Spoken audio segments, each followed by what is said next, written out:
I'm ready to begin this propagation using a air layer technique and a device called a plant rooting device, high pressure propagation ball, or a high pressure box grafting.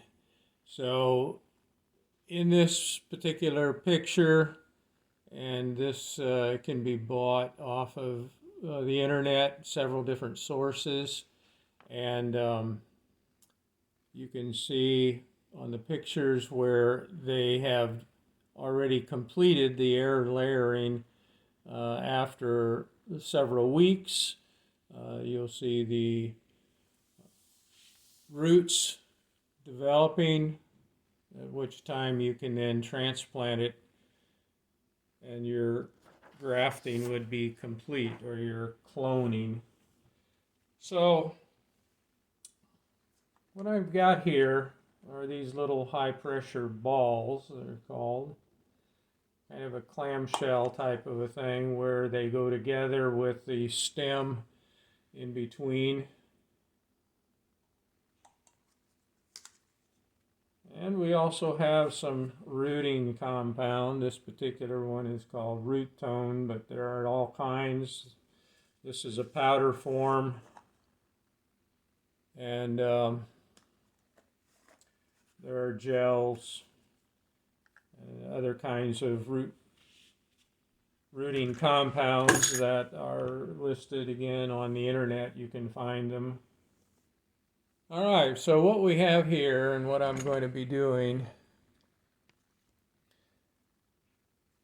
is I've staked up these new shoots that's fastened down here to the mother plant. As you can see, there's even actually other shoots coming off of it, but I've chosen this one because it is going very quickly in its growth. Therefore, there should be a lot of hormones going on in the plant, and that's what we're going to count on, is to get those hormones going in the area of where we want the roots. This is a node right here that I've just trimmed off some extra leaves. Trim off some extra leaves below it as well, and above it as well.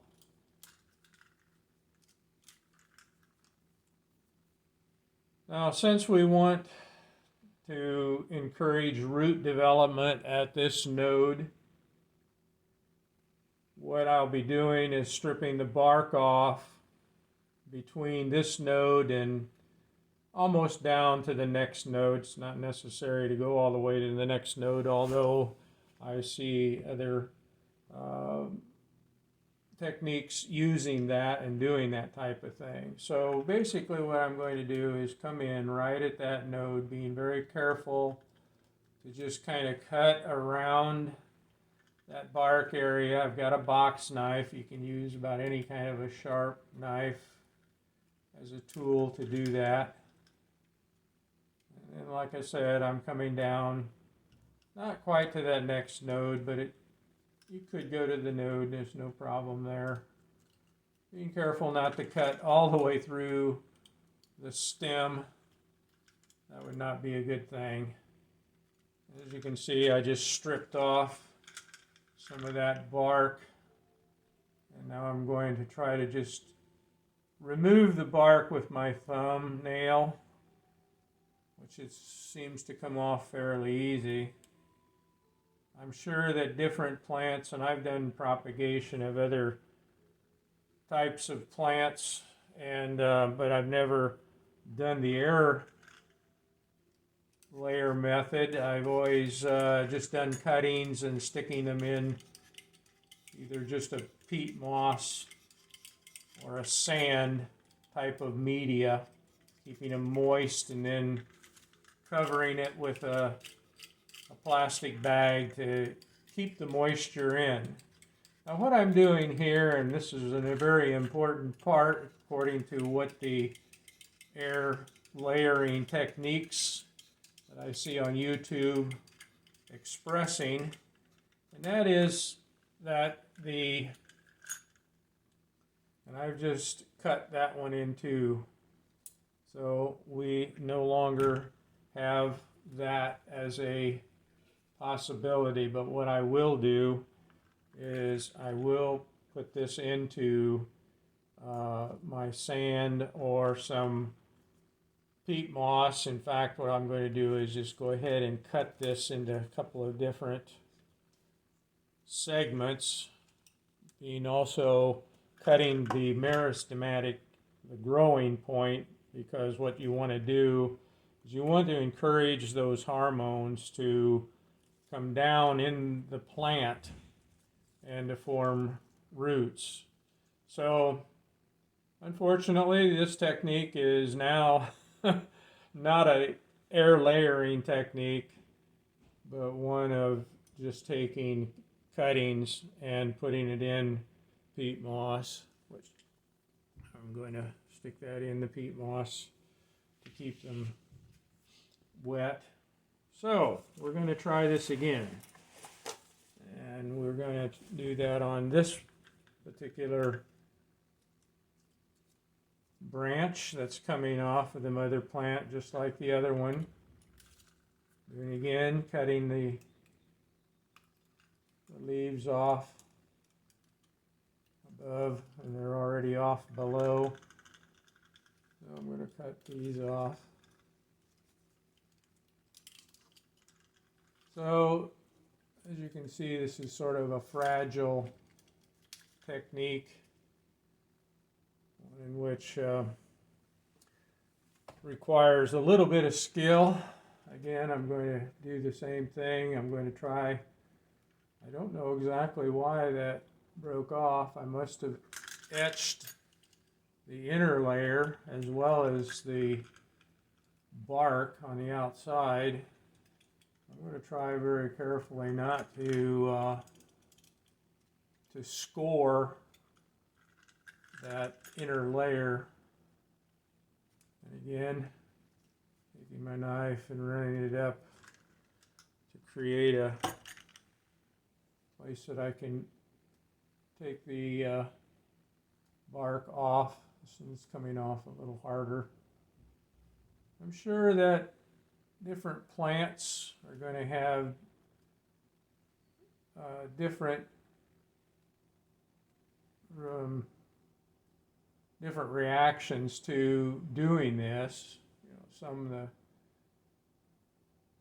bark may come off easy.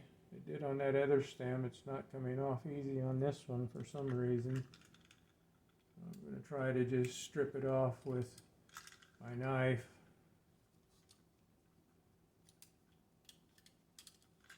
Be careful not to cut through the stem.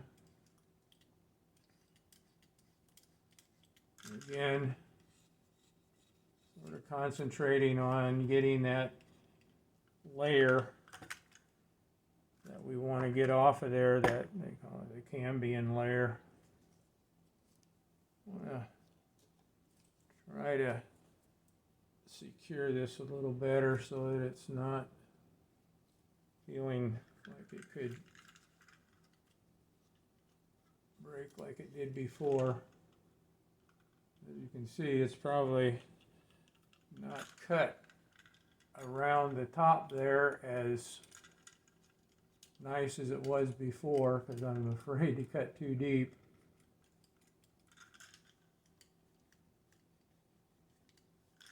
At any rate, we got that all stripped off there. I'm going to do the same thing, just kind of scrape that cambium layer off. Basically what we're doing here, the way I understand this air layering, is that you're allowing the upper part, the actual graft part, or the cutting, or the clone, you're allowing for nutrients coming from the soil and moisture coming from being watered. And that's traveling up the xylem layer, which is on the inside. And then you're stopping all of the activity from photosynthesis that's going on in the upper part of the plant. And as it sends those hormones and sugars and things that are going to be stored in the roots for the plant, you're actually stopping it right here at this node. And so the whole idea is to make sure that cambium layer, which allows for that flow of those nutrients, allowing that to stop right there. You don't want them to continue on, and if they do, if you miss some, well, I understand it.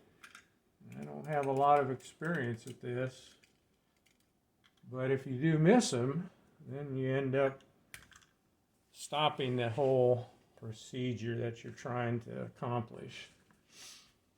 Okay, so the next thing I want to do, now that I have that node ready, I'm going to wet this area down because I'm going to put some rooting compound on that. You can see it sticks to my finger really pretty good, so the wetting does a good job. Basically, I just want to really kind of embed that into that node area and above. Roots will actually start any of that area. Now, you won't get roots down here, but they can form roots all the way up where you have it in contact with the soil. Okay, so now I've wet down my peat moss mixture. I don't really think it makes a lot of difference, just as long as it's a mix that has a lot of sponginess to it. So basically what I've done here now is I've just kind of packed this full, and I'm going to put a little bit of rooting compound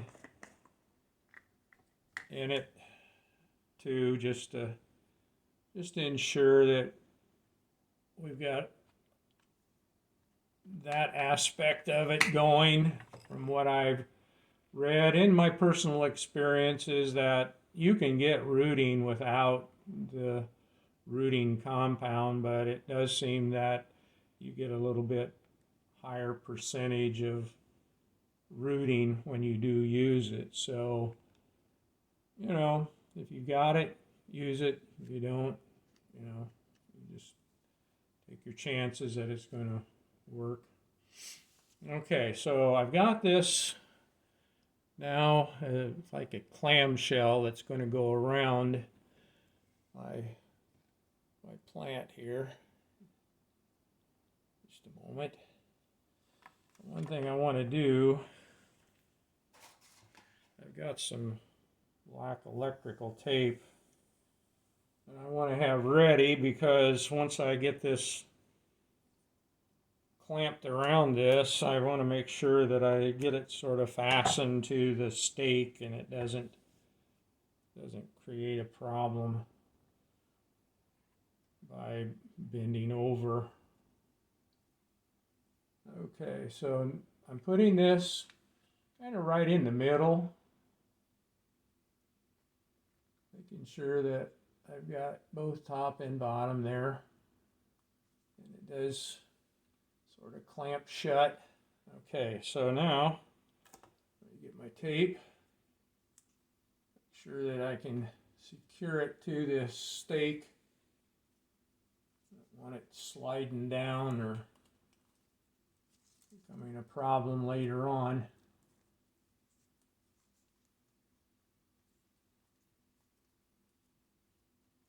Okay.